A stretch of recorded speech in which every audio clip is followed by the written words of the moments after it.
Hi, and welcome to my channel. I'm Yusuf Young. I'm a founder who exited a business and helped over 200 customers grow their businesses with marketing and marketing automation and CRM strategies.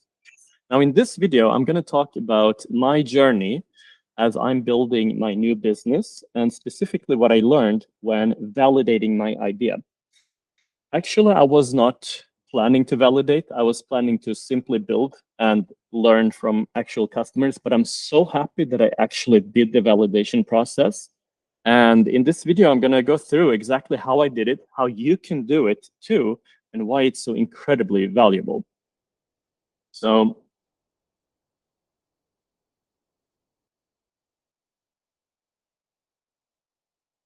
yeah, basically the idea that I'm building is called Trellin.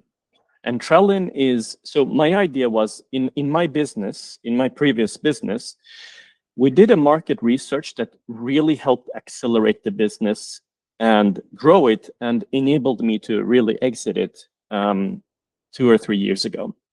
We did this research 2 or 3 years ago. And in short, the research we did was we looked in our CRM and extracted a bunch of emails from customers. And then we analyzed these emails and we saw some patterns here. We noticed some specific pain points that customers were mentioning when talking to our salespeople and specific needs.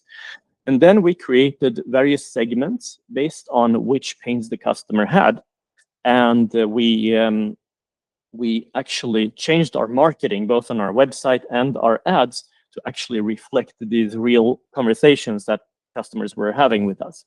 And this actually really helped us get way better results on social media marketing and ads. So I thought, hey, why not build an AI that does this? So I set out to build it. I built a plan, and then I said to myself, hey, I can validate this in two ways. I can either simply build and do some ads on Meta, and actually Meta ads is my usual preferred method. Surprisingly enough, it actually works really well for B2B businesses as well as for B2C. So I set out to build these Meta ads. I built some ads and then I tried to publish, but I'm still struggling with something. I don't know exactly what it is, but I wasn't able to publish my ads, in short. So I said, hey, let's just build the product. And then I thought about it and I said, hey, before I build the product, let me have a call with someone. And during this call, I got the advice that, look, don't just build, actually do the validation and just call a bunch of businesses and just talk to them about it. Okay. So in my perfectionist self, I'm not able to simply call. I created a template, a customer interview template first, which took me around 5 hours or so. And then I said, okay, now I'm ready to actually have some calls and make some notes. So the way I did this was I reached out to my target group, which is, in this case, I decided I'm going to go after B2B marketers. And I just went on to LinkedIn and I just started to go through my list of contacts. I found one, then through that contact, LinkedIn has this thing where you can see other contacts that are similar. And so I just went through my network in this way and gathered a bunch of people and just started contacting them. In the beginning, I was actually putting like everything in a sheet and doing it really complex. In the end, I just realized, you know what, I don't have to do any of this. I can just simply contact them directly on LinkedIn. They know me, they're going to respond. So I just started to contact them. And like in one day, I was able to book 8 or something calls. So the next day, actually, my girlfriend was kind of upset with me because I was just doing these calls all the time and not not eating dinners and all the other stuff I'm supposed to do. Anyway, I had the calls and I was completely shocked, really, really shocked from the feedback. It turns out that I was completely wrong. I mean, if I would have marketed this thing for B2B marketers, I would have basically got 0 results because I really, in my mind, I thought I really knew. I mean, this is so obvious. Like, who wouldn't want a system that can create ads for you based on what your customers are actually saying? Like, who doesn't want that? That was my thinking, at least. But apparently, after talking to the marketers, I realized actually, no, that's not at all what they're interested in. And I learned so much. So just to give a few examples, one marketer said, for example, hey, it's my job to be a content person. Like, I do a copywriter. I am a copywriter. I know how to write good copy. I know what our customers want. That's like my job. So no, that's not interesting for us. However, what's interesting for us is doing this multi-channel marketing, because apparently they create campaigns from like multi-channel campaigns. Like, they have a theme. Around that theme, they need to publish blog posts, social media posts, ads, then they need to call those customers, and then they need to follow up. So basically, creating all of these assets would be extremely valuable for her. So I learned an important lesson here that, wow, this is actually a much better potential idea. Then another marketer I was speaking with said they are doing ads today, but this won't solve their problems, because their problem is actually something completely different. Their problem is that their customers buy like once in 5 years, and their biggest concern is like, when is this window open? Like, that's what she really needs to know. So my product would basically give zero value to her. And then another marketer said, no, actually creating knowing the content angle or the ads, that's not the issue at all. The issue is knowing which channels the customers are on, because their customers apparently are on, they don't really know if their customers are on LinkedIn or Facebook or even TikTok or X or wherever else. So that's their real issue.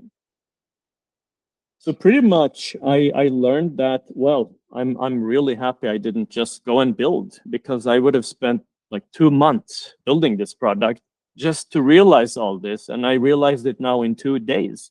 So it pretty much saved 1 month and 28 days by doing this research. So now what I'm going to do is I'm actually going to mine these interviews. I mean, it's such it's so valuable to hear from these marketers themselves what they're struggling with, what they're trying to achieve. And I'm going to extract like something from that I think can be a really good idea. And then I'm going to validate that idea instead. So I think the lessons here, there are multiple lessons in this. But I would say like the one of the main lessons is that do not skip customer interviews. It's really easy to do. It's actually much easier than I expected. So don't skip those interviews. You can just go to your LinkedIn network or wherever and just like, you have friends, you have people you know who work at different companies. Just interview them and you will find out so much. In fact, I would start with those interviews even before I try to come up with ideas. So next time I'm doing something like this, I'm definitely not going to start with an idea. I'm just going to start with an audience, actually, and just start talking to that audience.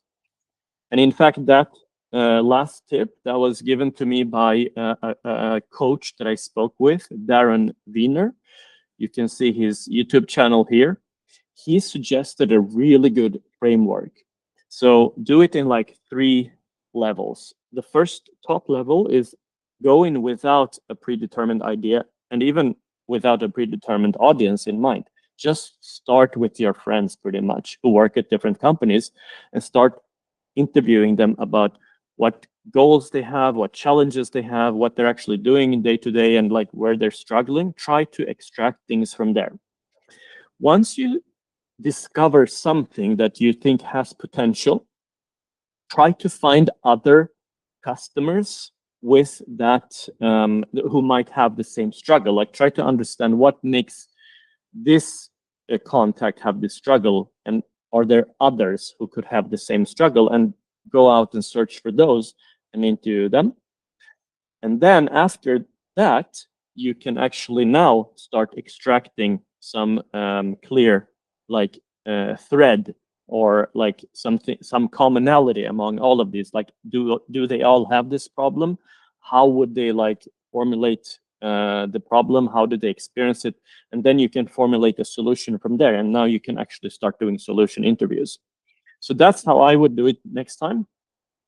And yeah, if you want to follow other entrepreneurs and myself as we build our businesses, like in real, avoid the survivorship bias, meaning like you only see the ones who succeed, but you want to see actual real entrepreneurs as they are building their businesses before they are successful.